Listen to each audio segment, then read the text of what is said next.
Hello everyone, this is Maxwell, and in today's video we are going to look at how microwave ovens work. Microwave ovens has the ability to heat our food and cook it uniformly in a matter of seconds, if we say minutes. What is the concept of this microwave oven? In this video, we are going to look at everything that constitute these microwave ovens. We are not only going to look at something that is very normal. We are going to analyze every aspect of the microwave, every component. We know that microwave consists of the magnetron. They consist of the capacitor, diode, cooling system, transformer, and any other thing that we can find inside these microwaves. We are going to analyze these things in this video. Also, there is a concept that always confuses me, and this concept was that if at all that the microwaves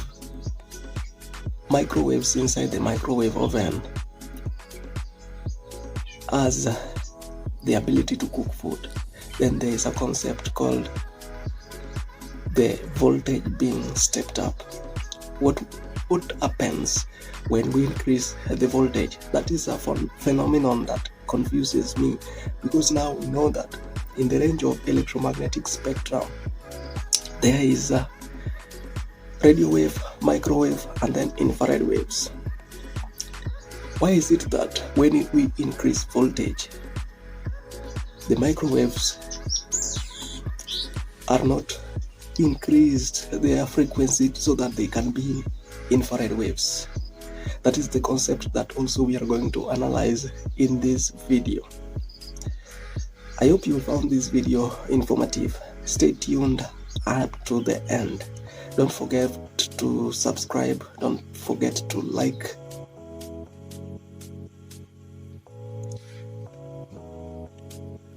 When we cook food, one of the fundamental requirements is heat. In microwave oven, the microwaves are produced by a device called magnetron. The microwaves produced by the magnetron are responsible for converting their energy to heat, and I will show you how in a very detailed manner. There are different components inside the microwave oven, such as the magnetron, capacitor, diode, transformer, cooling fan, control panel, and the rest. We are going to explain each component to show you how the microwaves are produced and how they are utilized by the microwave oven. When the microwave oven is powered through the power outlet or socket, the power voltage is usually 120 volts or 240 volts, depending on where you are.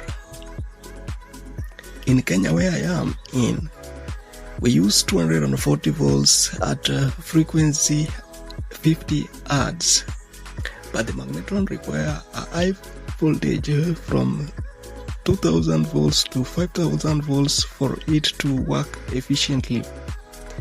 So the 240 volts is required to be stepped up by a step-up transformer to about 5000 volts.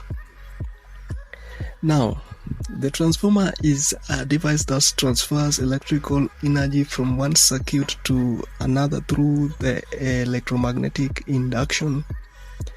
The transformer consists of two coils wound together around a magnetic core. And these two coils are primary and secondary coils. When an alternating current is applied in the primary coil, it creates a changing magnetic field. The changing magnetic field induces a voltage in the secondary coil, summarized by Faraday's law of electromagnetic induction. Now, Faraday's law states that the induced EMF in a conducting circuit is proportional to the rate of change of the magnetic flux linkage within the circuit. I am not going to dive deeper into that, but later we will see more about these electromagnetic fields in this video. The voltage induced in the secondary coil depends on the ratio of the number of turns in the primary and secondary coils. That is normally called turns ratio. If the secondary coil has fewer turns than the primary coils, the voltage in the secondary coil will be lower than the voltage in the primary coil, hence called step-down transformer. Conversely, if the secondary coil has more turns than the primary coils, it is called the step-up transformer. Transformer can only work with alternating current. They can increase or decrease voltage, but they cannot change the power. The turns ratio is summarized as the ratio of the number of turns in the secondary coil Ns to the number of turns in the primary coil Np, which is also equal to the number of voltage ratio of secondary to primary. For example, my country Kenya uses 240 volts from the circuit outlet, and then let's say the required voltage by the magnetron is 5000 volts. The turns ratio is 20.83. When we have 20 primary turns, the secondary turns of the winding would be 20 times 20.83, which is equal to 417 turns. Once the voltage is stepped up, the high voltage diode converts the stepped up AC voltage into a pulsating DC voltage, and with the help of the high voltage capacitor, the pulsating DC voltage is filtered to more pure DC voltage. The whole process is called rectification, and I have covered rectification videos in my previous videos, so you can watch it out. But nevertheless, let's analyze how diode works. On a brief, a diode is a semiconductor device that allows current to flow in one direction only, while blocking it in the opposite direction. Let's only consider the rectifier diode in this scenario, because some diodes like Zener diode conducts in the opposite direction also. In the periodic table, we have group 4 elements. These elements can change their electrical properties under certain conditions. When we add some elements to these semiconductors, we will form a different property of the element.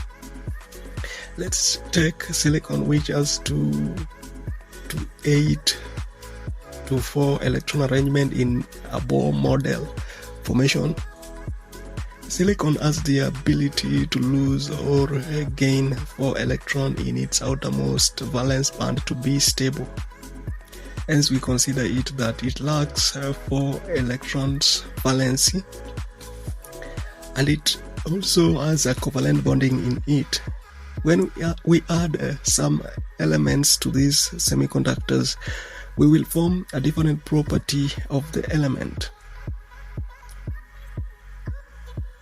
Adding a pentavalent material such as phosphorus, the structure will have excess of 1 electron. This semiconductor forms an N-type semiconductor.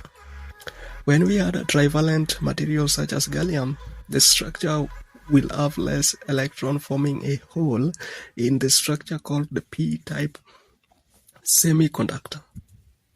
When we combine P and N-type semiconductors, we will form a PN junction diode.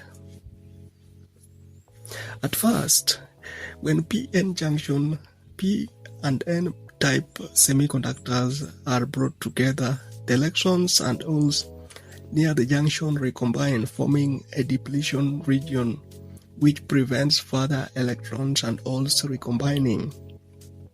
In the depletion region, a small electric field is also formed. When a positive voltage potential is applied across the material, the electric field is formed which accelerates the electrons across the junction. Hence, the PN junction diode starts to conduct current. This is called forward bias of the diode.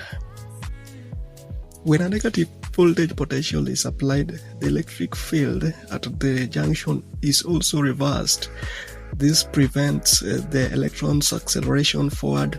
Consequently, due to electrostatic law, the electrons are repelled, hence preventing current flow. Hence, this is called reverse bias of the diode.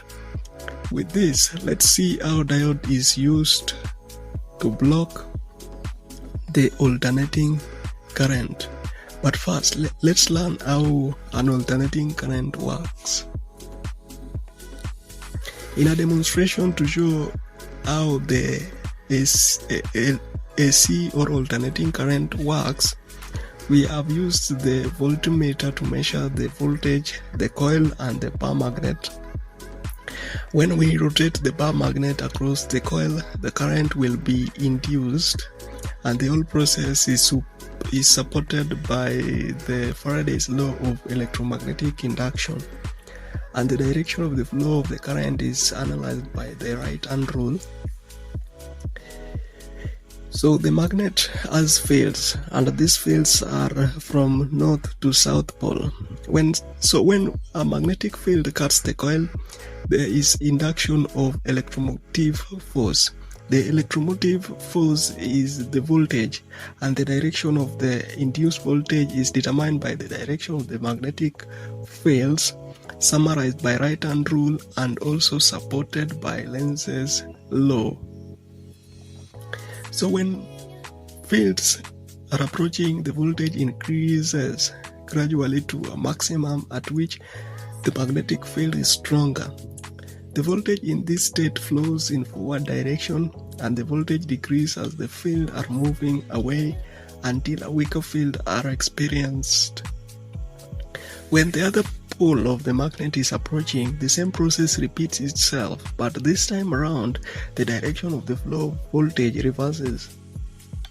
When the values are plotted, we can note that the sinusoidal waveform formed as positive half waveform to show a forward current, and a negative half waveform to show the reverse current, hence called an alternating current.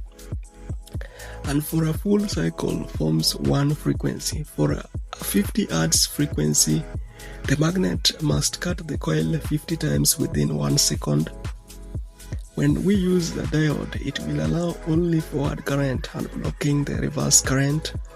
The resultant waveform will be a pulsating DC without half of the wavelength.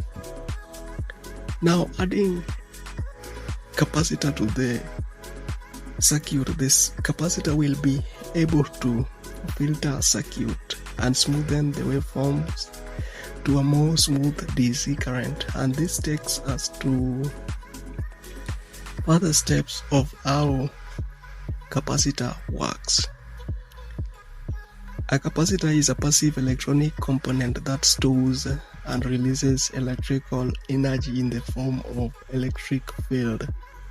Basic construction of a capacitor consists of two parallel conductive plates and a dielectric material, which is also considered as an insulator. Inside the microwave of capacitors, you will find oil as the dielectric material, but different materials are used as the dielectric material for the normal capacitors, such as ceramic, paper, mica, air, and even distilled water. A capacitor is made up of two conductive plates, and a dielectric material that is placed in between the plates. The two conductive plates carry equal but opposite charges when charged. The conductive plates contain delocalized or free electrons. For example, if we use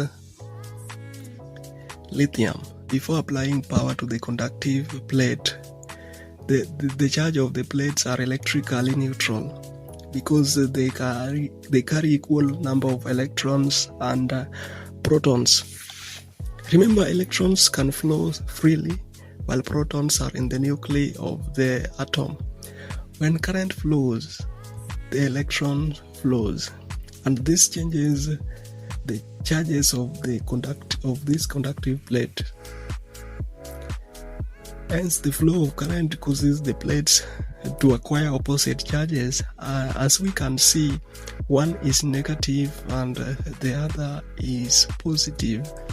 Under forward current, the electrons in the first plate increases. Since there is a dielectric material between the plates, the electrons cannot jump to the other side. As we know, electric current contains electron flow. So the electrons will increase in one plate and decrease on the other plate. Hence, one plate becomes positive and the other plate becomes negative, and electric field is formed due to these charges. The electric field remains in place as long as the potential is applied. Once the plate cannot accept more electrons or releases more electrons, the capacitor is considered fully charged. Removing power from the two plates, the electric field holding the positive and negative charges dies, and the electrons flows back to the circuit. As long as the circuit is closed circuit. With this phenomenon, capacitor is used to store some charges when the power is on and releases it when the power is off. Hence, can be used as to filter in circuits for rectification. Capacitors contains a conductive plates and dielectric material, and inside the microwave oven capacitor, it contains the conductive plate, oil, which is the dielectric material, and resistor. Resistor inside the microwave oven capacitor is called a bleeder resistor. Its main two functions are for safety and voltage suppression. And for safety, after the microwave is turned off, the capacitor retains a significant electric charge. The bleeder resistor slowly discharges this energy over time, reducing the risk of electric shock if it happens that someone accidentally touches the capacitor terminals. For voltage suppression, during the operation of the microwave oven, voltage spikes can occur. The bleeder resistor helps to dissipate these spikes, protecting the capacitor and other components from damage. After the DC voltage is achieved, then the voltage is taken to the magnetron. The magnetron is now the device used to produce these microwaves. Microwaves are types of electromagnetic waves found analyzed in the electromagnetic spectrum. The electromagnetic waves are a form of energy that travel through space at the speed of light. They consist of oscillating electric and magnetic fields that are perpendicular to each other and to the direction of wave propagation. Types of electromagnetic waves include radio waves, microwaves, infrared, visible light, ultraviolet, X-ray, gamma rays. And we can see the microwaves among them. So, how do we arrive at these electromagnetic waves? We will look at them later. But for now, how does microwave oven cook food? Microwaves were invented in 1940s at Birmingham University, England. Militaries used the tube to emit radar signals that could detect enemy ships and aircrafts during World War II. The invention of the microwave oven was accidental. There was a person called Percy Spencer, an American engineer who worked with the compact magnetrons, discovered that the candy bar in his pocket was melting. He went further to experiment with the compact magnetron tubes. Directing it towards food, he realized that the microwaves inside the magnetrons could cook food. But how does it achieve that? Most of the food we eat contain water. To give these water molecules more energy, we expose them into electromagnetic energy. The microwaves are electromagnetic waves. They contain the electric and magnetic fields. And now, water has 2 hydrogen and 1 oxygen molecule. So hydrogen and oxygen molecules have charges. This makes water molecule to behave like a dipole. When electric field is applied to the water molecules start to rotate due to the torque produced in the dipoles. Due to the oscillating electric field, also the water molecule will keep oscillating. Due to the oscillation, the molecules rub against each other, and due to the rubbing, friction occurs, and then heat is produced cooking the food. These waves are fully utilized inside the microwave oven as they exhibit properties such as reflection, refraction, diffraction, polarization, and interference as light does. And for us to understand further this concept, it would be better to understand the electromagnetic waves. In the year 1887, a German physicist, Heinrich Hertz, demonstrated the existence of the electromagnetic waves by producing radio waves in his laboratory.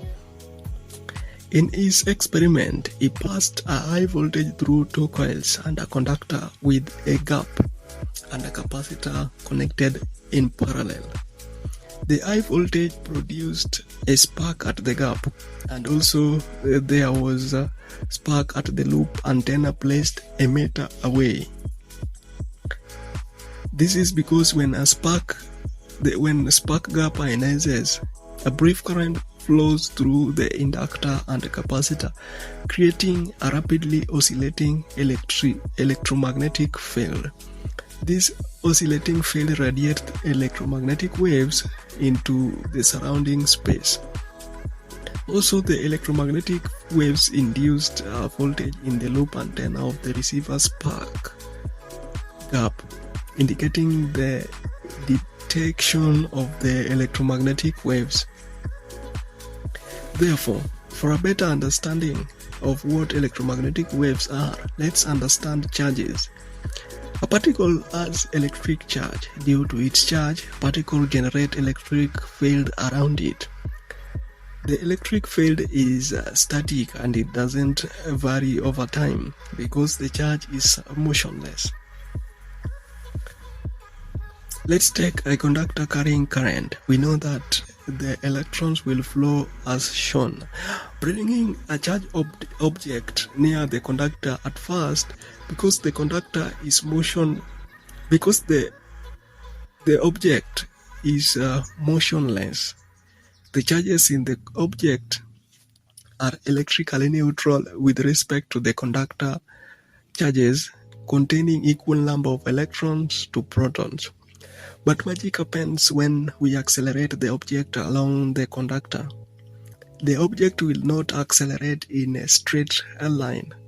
meaning a strange force exists around the conductor other than the electric force.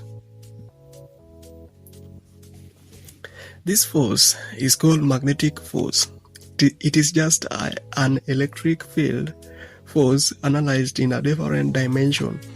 We can use different theories to analyze the strange force and how it occurs, but here is the perfect way to analyze it, is using the principle of special relativity. The principle of relativity explains that the laws of physics are the same in all initial references frames. This means that the laws of physics don't change regardless of whether you are standing still, moving at a constant speed, or observing something else moving at a constant speed. With this hint, we can analyze the phenomenon causing the object to move away. Instead of viewing the scenario that electrons and object is moving, let's view from the perspective that the conductor and protons are moving, and let's stand at the object viewing it. According to special relativity, the faster the object moves, the more its length gets contracted. Protons in the conductor are then in motion. They would thus get contracted along the direction of the wire, hence they came closer and increased in a number. Conversely, the electrons appear now moving slowly and hence get stretched compared to protons. Now the charges in the object can no longer cancel each other. The positive charges are more than the negative charges, hence object is pulled away by the magnetic field. And therefore, to summarize it all, the charge particle contain the magnetic and electric fields. These fields are summarized by right-hand rule to know their direction, but on the same. Before the demonstration of these waves by the Heinrich adds on the existence of the electromagnetic waves, Scottish scientist James Clerk Maxwell developed the theory of the electromagnetic waves in the 1860s and 1870s. The famous Maxwell equations are four Maxwell's equations. The first equation is said that charges act as a source of the electric field. The second equation is said that standalone magnetic charges cannot exist, meaning that North Pole must come with a South Pole. That if you cut a magnet, you will still find the North and South Poles. The last two equations translate how magnetic field and electric field evolve with each other. Third equation is stated that the disturbance of the magnetic field affects the disturbance of the electric field in a process known as induction.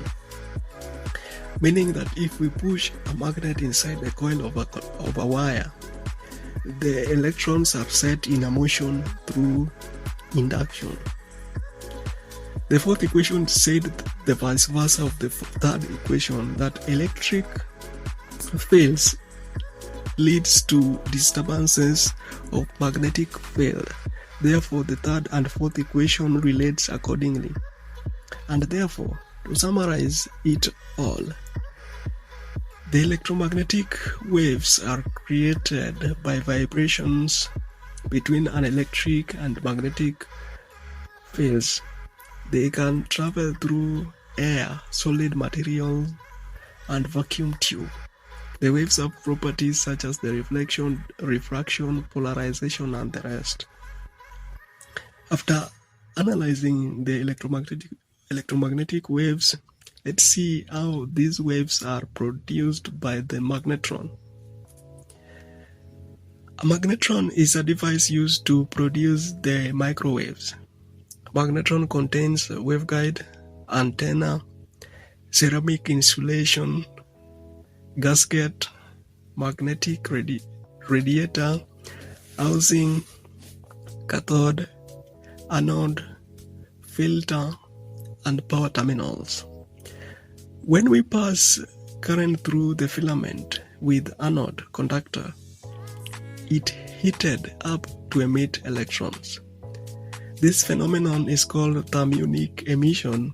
Remember, thermionic emission was discovered by Thomas Edison. Thomas Edison was famous as the legend of the incandescent bulb. These were the bulbs which would glow their filament to produce light.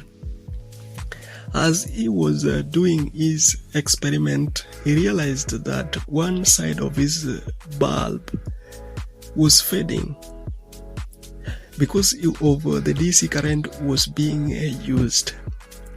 During filament heating to glow light, the electrons were emitted, which was having the contact with the surface of the bulb.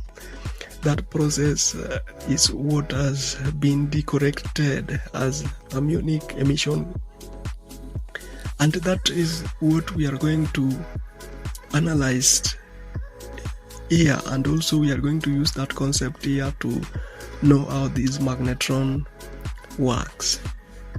Now, when a filament is heated through the cathode, through the thermionic emission, the electrons are emitted.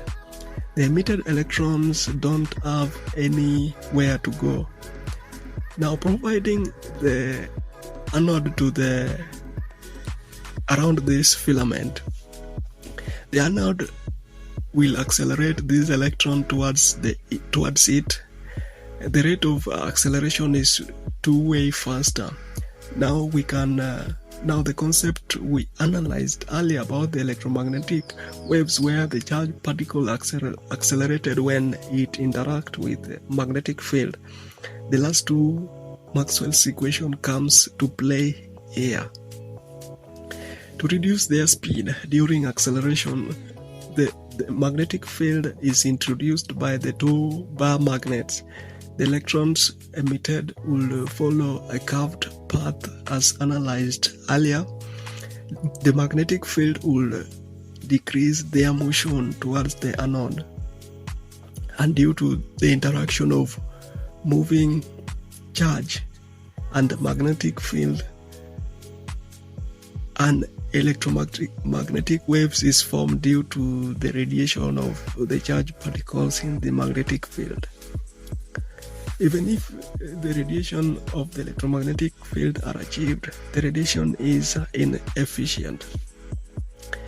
Now, another concept of the design of the magnetron arises. That is what is called cavity magnetron.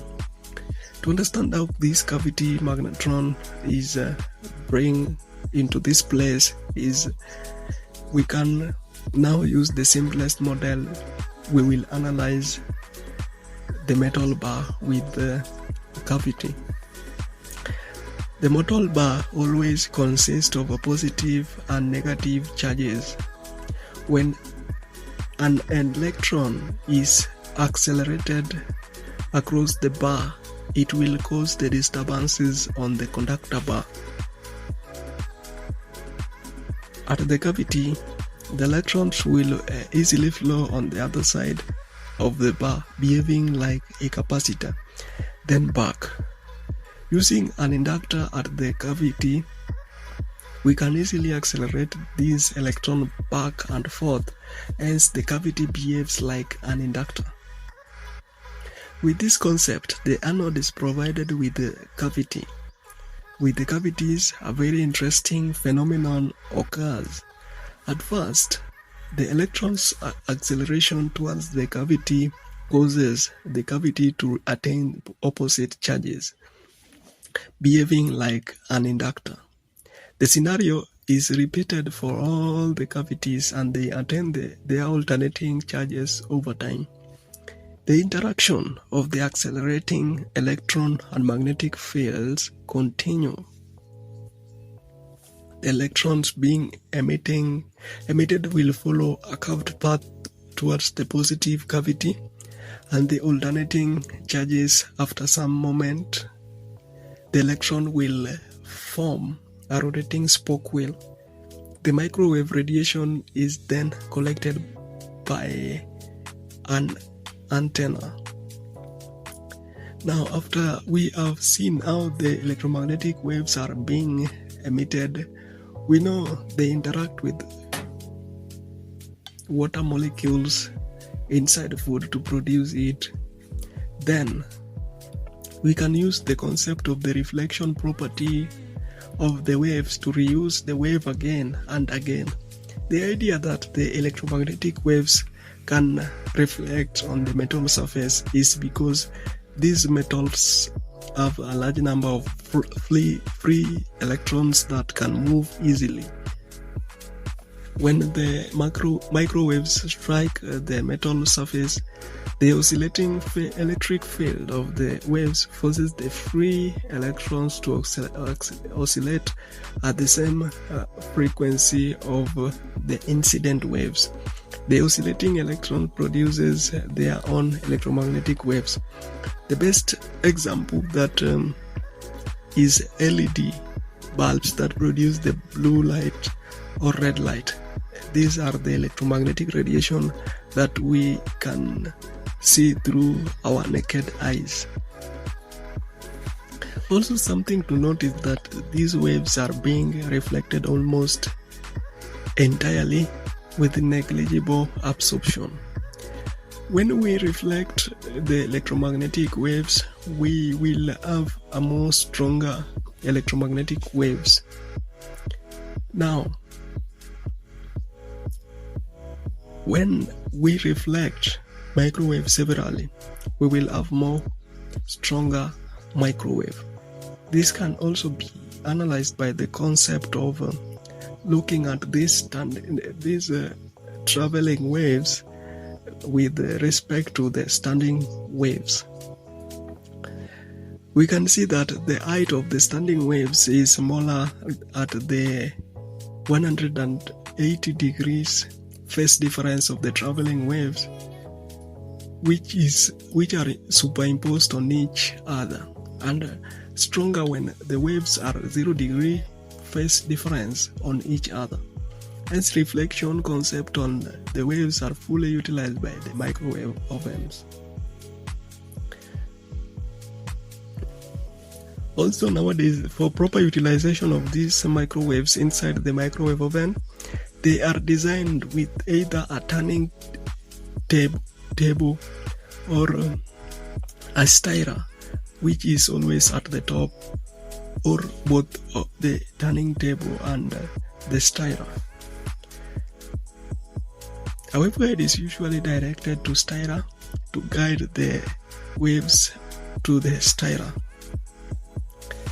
Also, the energy consumed by the waves is usually equated as E equal to H times F, where E is energy of photons in joules, H is Planck constant, that is 6.626 times 10 raised to power negative 34 joule seconds, and F is the frequency of the waves in hertz, where energy is usually also power in watts times time in seconds. Due to high energy used by the magnetron, the microwave oven is incorporated with the cooling system. The cooling fan has a fan blade, motor, and inductor coil. The fan blade rotates to give a cooling air to the system, and the motor is used to rotate the fan blade. The inductor coil is used for several purposes, such as electromagnetic interference filter. It can also act like a fan motor start coil, where when we use motors that require phase shift, that is for the single phase motors, which I have explained in my previous videos. And lastly, it acts like a choke coil, which smoothens the fluctuating voltage which is being used by the motor. There are several motors such as shaded pole motors, which are used for the cooling system inside the microwave oven. That is single phase motors, that is shaded pole motors, and capacitor start single phase motor. Another type of motor is the brushless DC motor, which I have used in this animation. As you can see, it has a drive to help it run efficiently. Check the brushless DC motor in my previous videos to know more.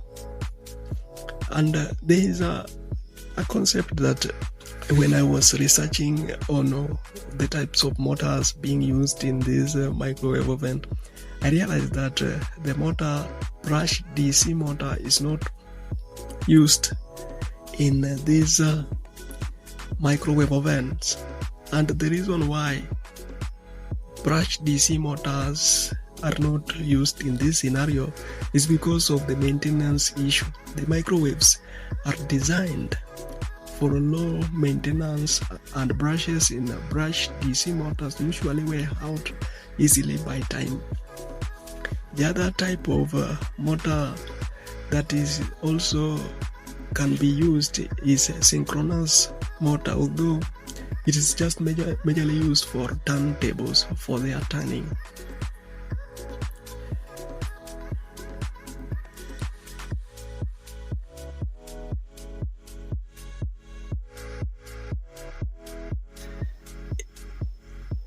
After the analysis of this everything, I know you've understand a lot of concepts being used here, and the video has been long. You have to bear with me.